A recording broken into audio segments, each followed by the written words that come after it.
Well, let's return now to Tony Burke's citizenship scandal in marginal seats across the country.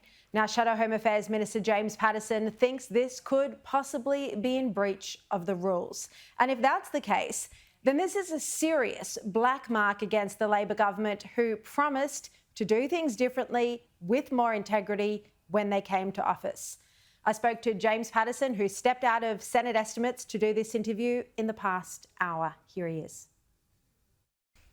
James Paterson, thank you so much for your time. You've been interrogating the Albanese government about these citizenship ceremonies in Senate estimates today. Do you agree with Dai that the government has lied about this? And how is this in breach of the ministerial code? Well, it seems very clear, Shari, that at the very least it's in breach of the Citizenship Code, which requires that citizenship ceremonies be strictly non-partisan, that they be apolitical, that they not be commercial in any way. Because what we've learned today in Senate estimates is a couple of things. Number one, it's only metropolitan councils that have been prioritised for their constituents to have this express citizenship granted, not regional councils. So if the minister is true to his word that this is about providing people with the right to vote before an election, why do residents in metropolitan seats have that right, but not residents in regional seats?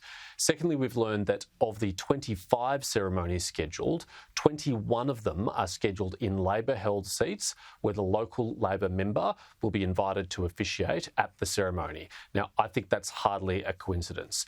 And thirdly, we've learned that the Minister for Home Affairs has taken upon himself to invite members of Parliament who are Labor members of Parliament to attend these ceremonies even when it is not held in their local area, but he hasn't extended that same courtesy to members of other parties like Dai or the member for Hughes, Jenny Ware, who had constituents who were receiving their citizenship at these ceremonies but were not invited by the government to be there. I think this is now very clear. This is a political process, and that's a shameful abuse of the citizenship process. What needs to be done now? Should there be an inquiry into this? And are you concerned that this could swing the election? I think Tony Burke is certainly doing it with the hope of swinging the election. If you look at the gleeful social media posts from Labor MPs like Jerome Laxale in the ultra-marginal seat of Bennelong, where he's there to greet 300 of his new constituents and the Liberal candidate is not offered that same opportunity, or Tu Lee, the candidate who's running against Dai in Fowler, has had that opportunity, but Dai hasn't. It's very clear that this is for partisan political purposes. I think we will have to get to the bottom of this, and particularly if Tony Burke is not willing to be upfront about this. I put a series of questions on notice to the Department of Home Affairs that they weren't able to answer today.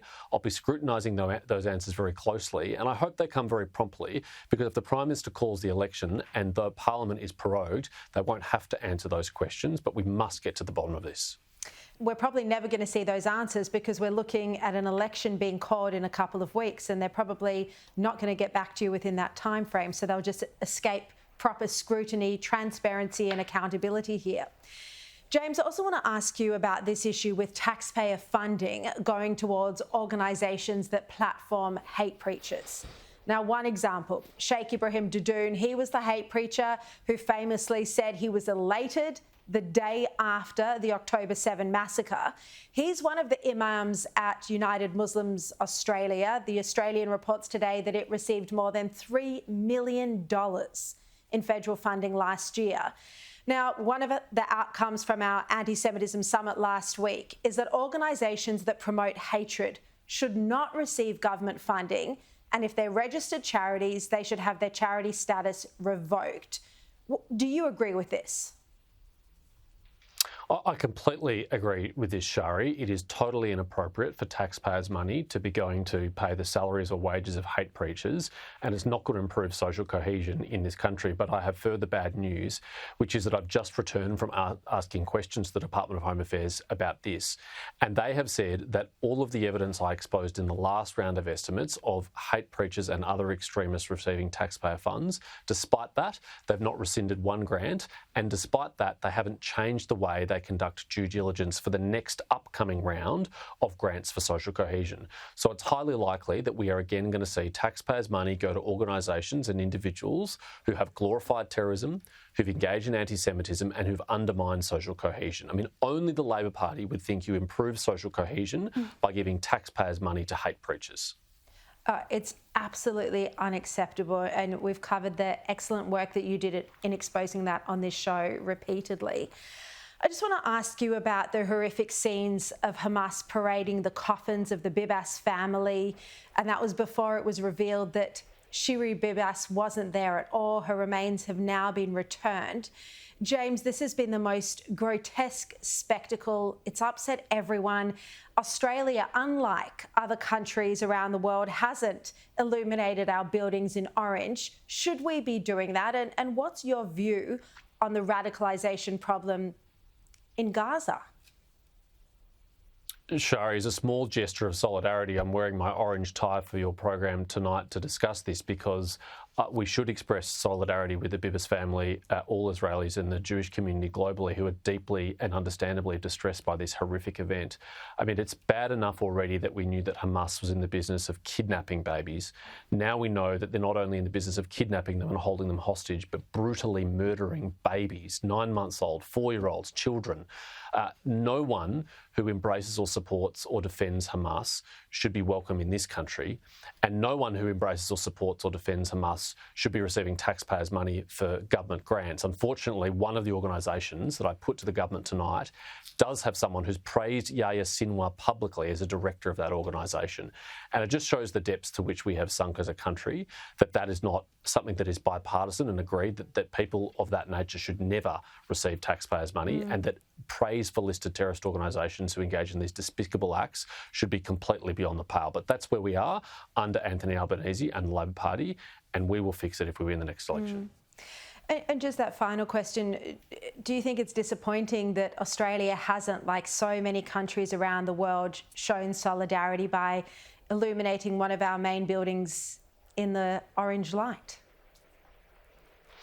Yes, Shari, it is incredibly disappointing. It's the least we could do. It's a small act of solidarity, and when so many other countries who traditionally have not been as strong supporters of Israel as Australia has been at international forums can find a way to do that, we should find a way to do that.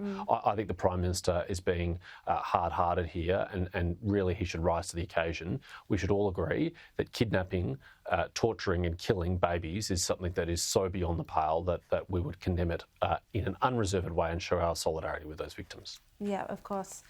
Just finally, the Albanese government downplayed the seriousness of China flexing its military power so close to our shores. Do you think their response is naive? Because this is clearly, anyone can see it, this is clearly an act of aggression from China. I'm very troubled, Shari, by the Prime Minister's apparent lack of understanding of the seriousness of this. We have the People's Liberation Army Navy for the first time in the Tasman Sea conducting a live fire exercise for which they provided almost no notice and which required commercial airliners to divert their traffic in order to protect the passengers on board. There is no parallel to be drawn with Australia's activities in the South China Sea or anywhere else. We do not conduct ourselves this way, and it is clearly designed to send a strong message to us. It's clearly designed to intimidate us, and unfortunately the Prime Minister has failed that test by downplaying this and providing excuses for this and comparing it wrongly with our conduct, which is to a much higher standard in international waters. All right, James, we'll let you get back to grilling the officials and Senate estimates, and thank you so much for popping up to do this interview. Appreciate your time. Thanks, Shari.